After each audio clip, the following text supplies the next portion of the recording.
सत्ता में बैठे हुए लोग हैं, वो फैसला हाई कोर्ट से वही लाएंगे, सुप्रीम कोर्ट से फैसला वही लाएंगे जो वो चाहेंगे। कितना सही कितना गलत उसमें मैं नहीं जाता, लेकिन ये बात ठीक नहीं है। अगर जनता के बीच में ये बात चली गई कि साहब न्याय भी अगर कब्जे में कर लिया गया है, बुद्धि के ऊपर अपना एकाधिकार बताया जा रहा है, संविधान को अपने हिसाब से रिकॉन्स्टिट्यूट करना चाहते हैं, चाहे जो बोलें चाहे जो करें, मर्जी है जो करें।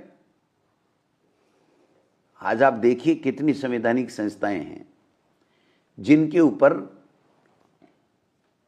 जिनसे पूरी तरीके से संविधान के मुताबिक न्याय की उम्मीद है और उनका अपना इंडिपेंडेंट महत्व है।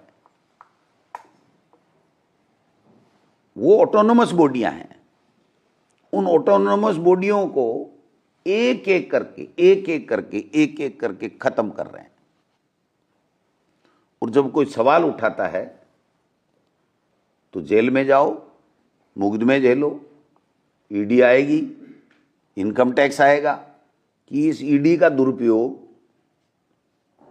किस तरीके से हो रहा है आज की तारीख में।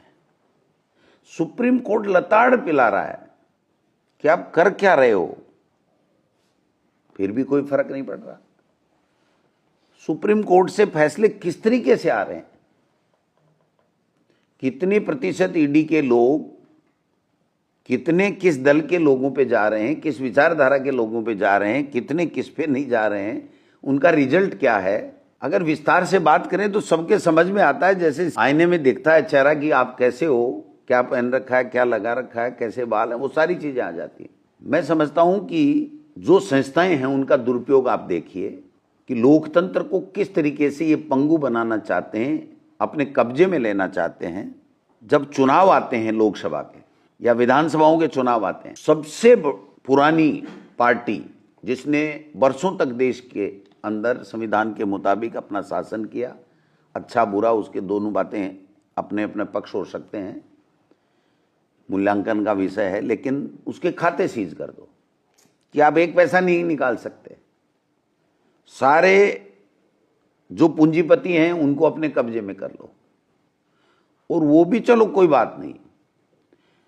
जो मीडिया है, चौथा स्तंभ है, उसको भी कब्जे में कर लो। हम जब चर्चा करते हैं, बात करते हैं, तो बाद में हमने कहा कि भाई हम जो बोल रहे हैं वो दिखता क्यों नहीं है, छपता क्यों नहीं है। तो वो कहते हैं सब सेंसरशिप है, हमें ये कहा जाता है कि इतना ही चलाना है वरना नौकरी चली जाएगी। तो निश्चित रूप से हम सबका चिंता का विषय ये होना ही चाहिए, क्योंकि 70 साल बाद में और आज़ादी इन सब की मिलनी चाहिए, और वो आज़ादी जो मिली हुई थी वो बिल्कुल खत्म होने की ओर आ रही है। और कुछ ही लोग बात करते हैं राष्ट्रवाद की। तो हमारे प्रधानमंत्री जी 100 देशों की यात्रा करी है, 100 विदेशी यात्राएं करी है, और लेके आते हैं एक वो सर्टिफिकेट जो 5वीं चौथी में हमें मिलता था उस तरीके का कि तू फर्स्ट आया है, तो ये देश का सर्वोच्च सम्मान आपको दिया जाता है। वो रखेंगे कहाँ, मेरे समझ में नहीं आ रहा। और सारे के सारे जो पड़ोसी राष्ट्र हों चाहे दूसरे हों, सब दुश्मन। और वो लोग बाग आज ये कहते हैं कि नहीं, आप अंग्रेजी में नहीं पढ़ सकते, अंग्रेजी बोल नहीं सकते, हमारी शिक्षा नीति हमने परिवर्तित कर दी। क्या परिवर्तित की? इंग्लिश मीडियम की स्कूलें हमने खोली, समय की आवश्यकता थी, लोगों ने उसको अच्छा बताया, एप्रिशिएट किया। आते ही कि इसको तो बंद करो। कानून बनाए यूपीए सरकार के समय, right to education, right to food, right to work, खत्म करो। जब एजुकेशन पॉलिसी आप चेंज कर रहे हो तो राइट टू एजुकेशन तो अपने आप ही कमजोर होगा। जब आप राइट टू वर्क को अपने अधीन रहना चाहते हो, कंट्रोल करना चाहते हो कि हम चाहेंगे वहीं पैसा मिलेगा, नहीं तो नहीं मिलेगा, मांगने पे काम नहीं मिलेगा और पैसा भी स्टेट्स को देना है। अगर देश का कोई कानून है उससे सब प्रभावित हैं और सब उसको लागू कर रहे हैं, अगर उसको आप चेंज करना चाहते हो तो उसको अगर चेंज कर रहे हो तो आप किसी से बात नहीं कर रहे हो। जो उस कानून को लाने के लिए जो मंत्री है उससे भी चर्चा नहीं कर रहे हो। जो भूमि अधिग्रहण कानून था वो सर्वसम्मति से बना, एक भी वोट खिलाफ नहीं पड़ा लोकसभा राज्यसभा में कि हाँ साहब अब हम सब सहमत हैं। उसको भी सत्ता बदली तो क्या नहीं चेंज करो इसको। और जो मंत्री पेश कर रहा है उसको यही पता नहीं कि क्या चेंज करा रहे हैं। उन्होंने बेमन से पेश किया, लेकिन जब उन्होंने वो पार्टी छोड़ दी तो कहा भाई मुझे पता नहीं था किसने बनाया। अभी जो मनरेगा चेंज किया है किसी को पता नहीं है किसने चेंज किया और कैसे कहां से आया। वो मंत्री को कह दिया, वो तो उन्हीं का मंत्री था तो उसको कहना ही था, पेश करना ही है।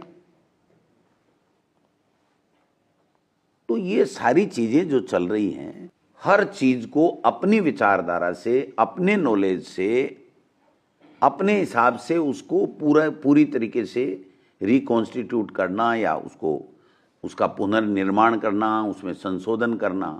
लेकिन आज एक तरीके से पूरी की पूरी राजनीति भी बदल गई है और एक तरीके से संविधान के ऊपर भी प्रश्नवाचक चिन्ह खड़े कर दिए हैं। लोकतंत्र भी धीरे धीरे कमजोर होता जा रहा है। तो ऐसे में हम सब के द्वारा ये चर्चा करना बहुत जरूरी हो गया है।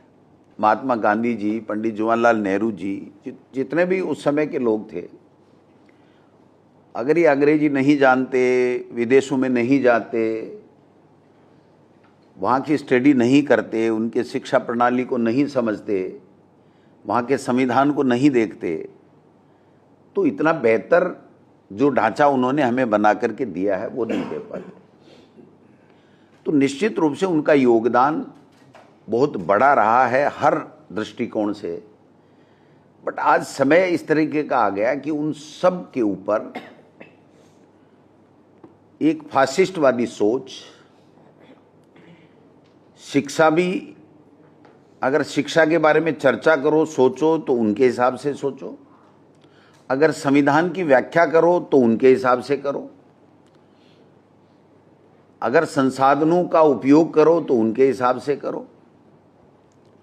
और अगर शिक्षा ही सही नहीं रहेगी और लोकतंत्र ही नहीं रहेगा और संविधान ही नहीं रहेगा तो हम आने वाली पीढ़ी को, जो हमके बाद में आने वाली, उसको क्या दे करके जाएंगे, ये आज चिंता का विषय बना हुआ है। निश्चित रूप से हम जो चर्चा कर रहे हैं एक अलग तरह के लोगों का एक समूह है। उन सब बातों को, जो इस देश की खूबसूरती है, इस देश की ताकत है, उसको हाशिए पे डाल करके अपनी बात साबित करने में, अपनी बात प्रमुखता से रखने में, अपनी बात को मनवाने के लिए आए दिन प्रयासरत करते हैं। और ये समझते हैं कि केवल ज्ञान हमें ही था और हम ही पॉलिसी बना सकते हैं, हमारी विचारधारा ही होनी चाहिए, दूसरी विचारधारा का यहाँ पर कोई स्थान नहीं होना चाहिए। इस तरीके के जो विचार आ गए हैं, ये हमारे सबके लिए चिंता का विषय है।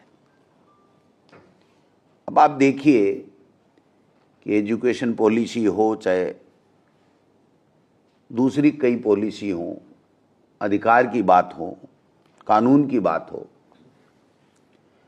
एक कानूनों को भी इस तरीके से खत्म करने की बात की जा रही है जैसे ये कोई दूसरा कर ही नहीं सकता था, हमने कर दिया। बात सवाल ये नहीं है कि आप जो अप्रासंगिक हो गए उन कानूनों को खत्म कर रहे हैं। बात सवाल ये है कि आप जो स्थापित कानून है उसको किस तरीके से जनता के कल्याण के लिए उपयोग में ले रहे हो। आप उसका अपने हिसाब से इंटरप्रिटेशन करके और पूरे सिस्टम पे कब्जा कर करके ये कहना चाहते हो कि केवल हमारी विचारधारा को मानने वाला व्यक्ति ही ज्ञानी है वो ही पढ़ा लिखा है, बाकी के सारे मूर्ख हैं।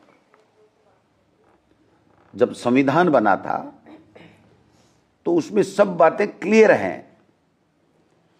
दलित हो, पिछड़ा हो, अल्पसंख्यक हो, बहुसंख्यक हो, महिलाएं हो, सबके अपने अधिकार तय।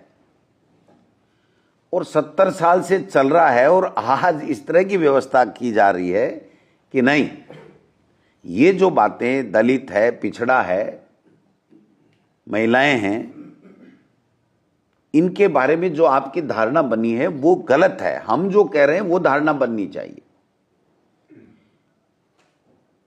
जो लोग हमारे देश का राष्ट्रीय ध्वज मानने से इनकार करते थे, जो लोग हमारे संविधान को मानने से अधिक इनकार करते थे, उसकी प्रतियां जलाते थे, वो आज हमको ज्ञान पिला रहे हैं और ये कह रहे हैं कि संविधान की व्याख्या हमारे हिसाब से होनी चाहिए।